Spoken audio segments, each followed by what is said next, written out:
ครับมาเบิ่งผลรัฐบาลฮานอยเนาะครับเนาะของวันที่24เนาะครับพี่น้อง3หน่อยของเฮาเด้ครับพิเศษเนาะครับออก79เนาะครับนี่79พิเศษ51เนาะครับนี่51ของ3หน่อยเนาะครับน้อยปกติ37แล้วก็69เนาะครับเนาะ69มีเนาะครับเนาะ37บ่มีเนาะน้อยพิเศษแล้วก็น้อยปกติเนาะเขาเนาะครับน้อย VIP 29บ่มีเนาะครับเนาะ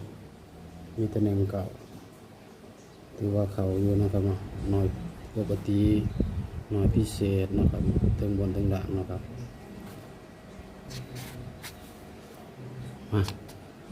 เอามาชมหน่อยใหม่เนาะครับเนาะของมันทีมาเนาะ3น้อย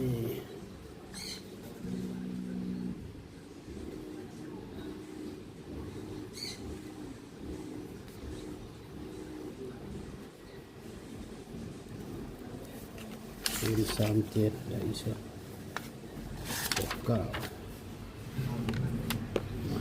มาเลย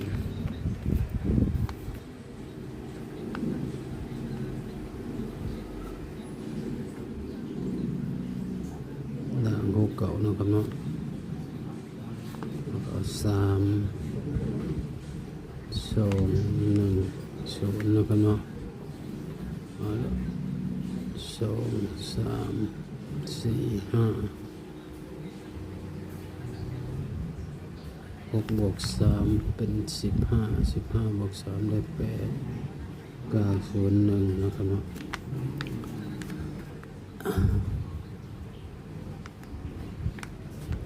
อาจจะ0ลงมานะครับส่วนลดลงเป็น9 1 2 3 4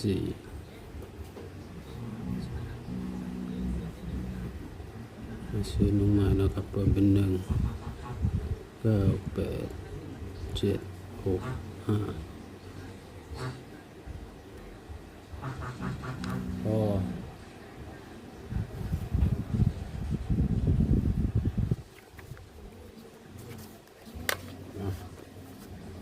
ต่อเนาะครับเนาะ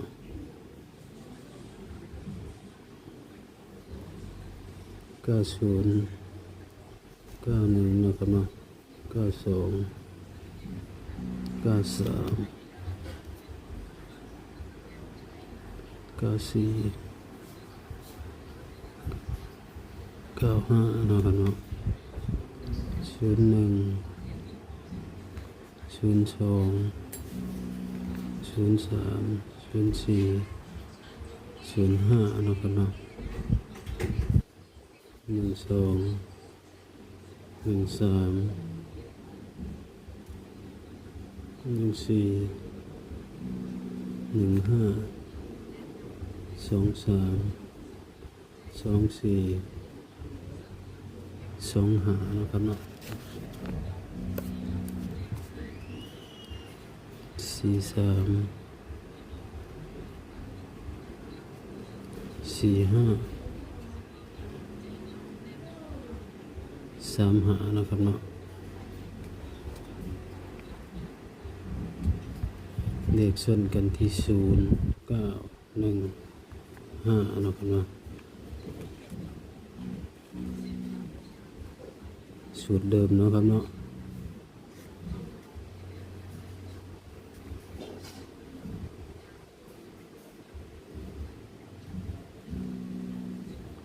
เขาดีเนาะครับเนาะ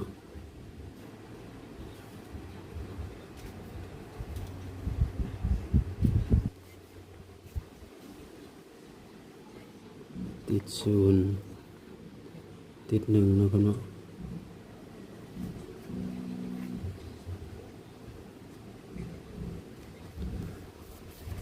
นะครับเนาะฟังคำเตือนเนาะครับสูตรมีเขามีรุดเนาะครับเนาะพิจารณาให้ดีก่อนนำไปใช้เนาะครับเนาะเป็นแค่เพียงแนวทางบ่ได้สนับสนุนในการพนันเนาะครับเนาะคำเตือนเนาะครับ พิจารณาให้ดีเนาะครับเนาะก่อนนำไปใส่เนาะสร้างคลิปมาเพื่อความบันเทิงบ่ได้สนับสนุนในเด็ดการพนันเนาะครับเนาะฝากเบิ่งคลิปให้จบหน่อยเด้อครับ